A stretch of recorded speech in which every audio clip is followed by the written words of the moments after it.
Lizard people, real. The moon landing, fake. Managing the world's conspiracies is a full-time job for an awkward genius and her dysfunctional coworkers. This week on Super Robotics, the podcast, I am going to be talking about the first 3 episodes of the adult animated series Inside Job. Now, on IMDb, they say, or the plot or the description, the summary of the show, if you will, says for employees of the deep state, conspiracies aren't just theories, they're fact. And keeping them a secret is a full-time job. So that's not that much different from what Netflix said. So some details about this show. It premiered in fall of 2021. It is rated TVMA. Okay, this is, though, it may look like stuff that we've seen for children stylistically, this is not a kid's show. I repeat, this is not a kid's show. It is categorized as TV comedies, and there's 1 season right now on Netflix. I'm not going to go through all the characters, but I'm going to go through just 3 very prominent and main characters, starting with Reagan Ridley. She is a brilliant yet socially awkward robotics engineer who works at Cognito Inc. and believes that society itself can be improved. She manages her irresponsible coworkers while seeking out a coveted promotion along the way. Then we have Rand Ridley, Reagan's father. He is the paranoid former CEO and co-founder of Cognito Inc., who was fired after nearly exposing the deep state. I should also mention that Reagan is biracial. She is Asian and white. Next, we have Brett Hand. He is a yes man from Washington, D.C. He's like a complete frat bro that just basically wants everyone to like him, and that's its own thing that gets talked about during the show. It is implied that he was hired partially because his genetic appearance makes him undetectable to facial recognition. So I thought that was pretty interesting. So I'm going to start off with episode 1. I watched 3 episodes, and that's what, a while ago I had said that I was going to do, is just I want to explore more series, more animated series. So I wasn't going to pressure myself or burden myself with trying to watch an entire series or at least season 1 and then talk about it. 3 episodes, and then if I feel that moved, I'll come back and talk a little bit more about it. And if I don't, well, I don't. So episode 1 is called Unprecedented. And so, like I said, maybe I didn't say that actually. Maybe I just thought it. Who knows? So this show looks like Rick and Morty. And through my reading, I learned that the creator and I guess the executive producer and all that sort of stuff, they're actually from Gravity Falls. So that's why the visual style, which I'm actually not going to go too much more into after this moment, is very reminiscent of the whole like Rick and Morty regular show, Gravity Falls. Like that's the visual, if you will. Cognito Inc. is the company that they all work for, and it is very similar to the TVA from Loki. If you watched that series or if you read the comics, then you already knew about the TVA. So, they're here to, or like Scandal. Yeah, Scandal had like fixers and stuff like that, but essentially it's like you're keeping the public, upholding the public's beliefs about the world and or the government, and again, like they said, conspiracy theories. So Reagan and Rand are the main characters. As I've said, they are operating what they call and often refer to as a shadow government. Like there's a whole actual government that's happening that's not really in alignment with what the people of the country or world perceive, right? So in this episode, they swap out the president with a droid. And it's weird because they do that at like this very important function.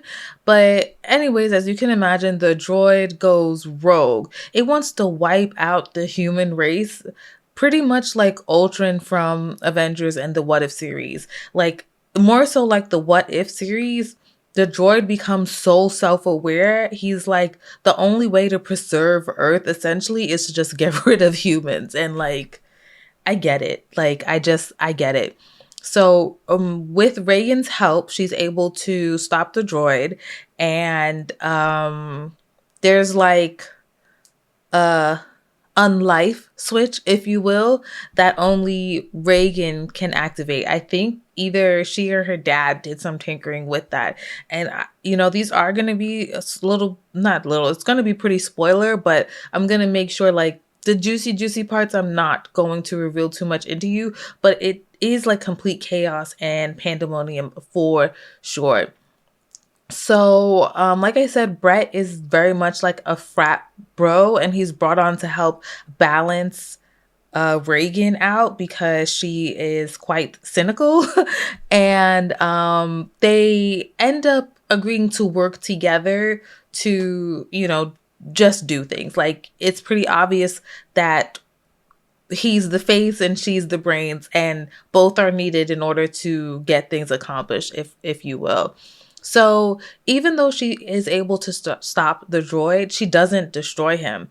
And we see that at the end of the episode, he's being kept away in like this super glass protected like space, deep down underground in like her own private area. So it's kind of weird because the episode ends with like the droid saying that he's watching her, like he'll be watching her. And I'm like, oh, so this is not the last we're probably going to see of this droid. And I should say at this point, it's not even in his like full body capacity. He's kind of like a piece of himself, the presidential droid thing, right? Episode 2 is called The Clone Gunman. And it starts off with Reagan and the droid again, like in this basement area.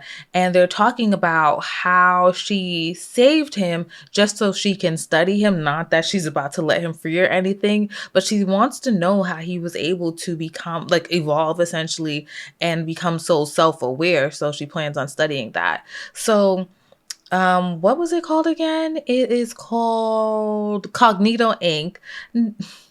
Much like a lot of companies, needs to do some downsizing. And they, one way or another, Reagan and Brett say that they should get rid of the clone department because a freak accident happened and some of these JFK clones get released. And there's this weird thing that happens that I think if you add heat to the clones, they like expand or something. I don't know. We'll get back to that. So there's a moment in this episode where Brett asks Reagan if she's seen Akira. And I was like, what's going on here? And Reagan's like, of course, anime is very mainstream right now. And I was like, true that. True that. It's been quite interesting. Like, I mean, we already know it's no secret or anything like that. This is not also a personality trait. This is not a personality trait. I do not watch anime. I don't. But it is not the end of the world or, anything like that. But I am aware of Akira. I tried watching Akira, which it will come out in one of these episodes. So for the show to have that self-awareness, which it has a lot already from episode 1, I didn't get into that. But to say that anime is very mainstream right now, I was like, oh, look at you. That's funny. So anyways, the Kennedy clones that have been released from the clone department somehow get heat activated and they kind of like combine and morph and become one massive grotesque looking thing on my screen. Like, it was not nice looking. And there is even a moment where I guess what in the beginning, even before some of that stuff, when Reagan's doing the tour of the clone department, she's like, oh, you have Tupac. And the person who's the head is like, we have 3 and 4 Pac too. And I was like, y'all are funny. So one way or another, I can't completely remember, everything gets resolved. Reagan and Brett, like, oh no, Reagan and Brett don't save the day. They actually rely on the man who has been kept at Cognito Inc. He's the one who unlifed, as the young kids are saying, JFK, they kept him there incognito Inc. So they like release him, and he's the only one that's able to take down these JFK clones. And that's it. That's the episode. Episode 3 is titled Blue Bloods, right? So this one is, I don't know. I just never know what to expect with these episodes at this point. Once I started the show, I was like, okay, this is going to be a wild ride. So with episode 3, the head of the company, his name is JR. He says something bad about lizard people causing a PR disaster. And lizard people are also known and referred to as reptoids. So they have this like HR meeting, and they decide that the coworkers, the team, Reagan's team, needs to go and do some sensitivity training. So Reagan, in the sensitivity training, one of the reptoids is like, I don't know, let's just say talking about like compassion or something. And he says, okay, everyone now hug someone. And you can see that Reagan is starting to short circuit, right? So she's supposed to hug Brett, and she ends up punching him. And it's like, girl, what is wrong with you? Like, why is that your reflex for a hug? And like, I feel you on the hugging thing, like I get it, but I have never punched someone because I was feeling so socially awkward or challenged, if you will, because I was about to hug them or they were about to hug me, right? So that's their own thing. So she ends up creating this like robotic spider thing, like hands, like at least 3. So, and well, 3 and 3 on each side. So that makes 6 robotic arms to do the hugging for her. And okay, so what happens is they end up going to like this reptoid underground ceremony event thing. Like it's a really huge deal. Like they arrive in like limos and all the stuff, and there's red carpet. And one way or another, she ends up causing a lot of trouble.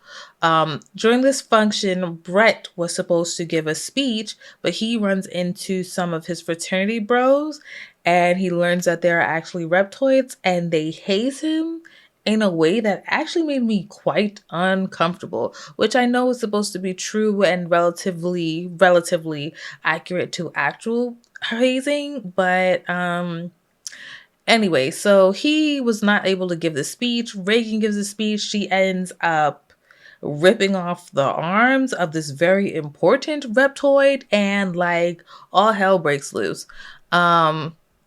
However, we do learn that she has a moment, maybe her dad shows up or something. She has a moment of like unpacking, if you will, and breaking down some mental barriers, where she realizes that she was unable to hug anyone without short circuiting because her dad had made her this robotic bear to hug her as a child because he didn't want to hug her, and it traumatized her so bad that she suppressed that memory and like the correlation, and that the only thing she can do when it came to hugging was to just physically react like that. So she says this thing where she's like, maybe physical boundaries can be good, but maybe no one should touch each other ever. And I was like, you know what? I'm not mad at that, especially with like all these different things just going around in the earth, on the planet. Don't touch this, cover your mouth, wear a mask, don't wear a mask, all sorts of things. It's like, yeah, how about no one just touch ever again? Just don't do it. So that's the first 3 episodes of Inside Job. My final thoughts is that like I actually found this show to be, for me personally, I found this to be way more tolerable than Rick and Morty. At least after 3 episodes, like I feel okay continuing to watch this. I didn't even check and see how many episodes there were, but there's probably somewhere between like 8 and 10. And I'm like, I could do that. I can do that. Rick and Morty, I have watched anywhere between 6 to 8 episodes. And I'm like, why am I doing this to myself?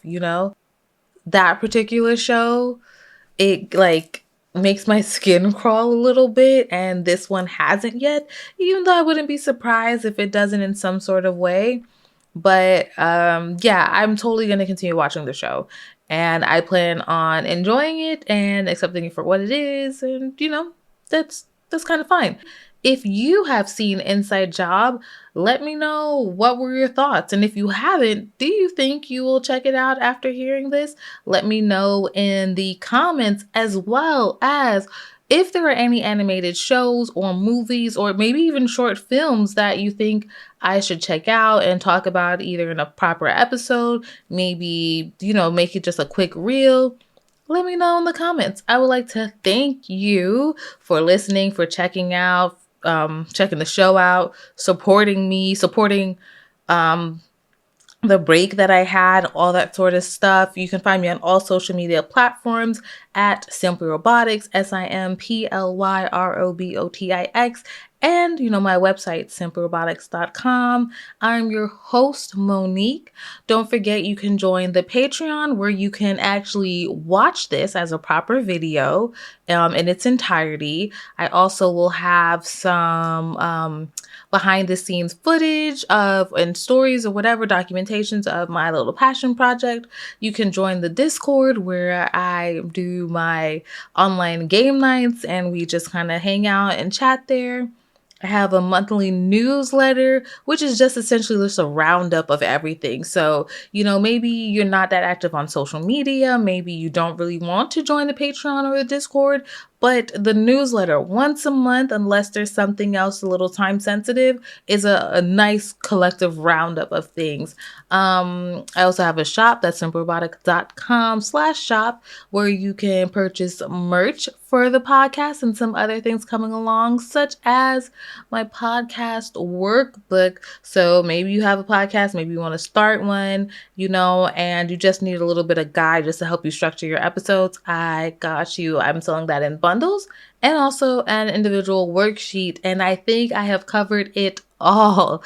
Once again, I am Monique. This is Simple Robotics, the podcast, a podcast that explores the animation industry one episode at a time. I will see you again soon. Bye.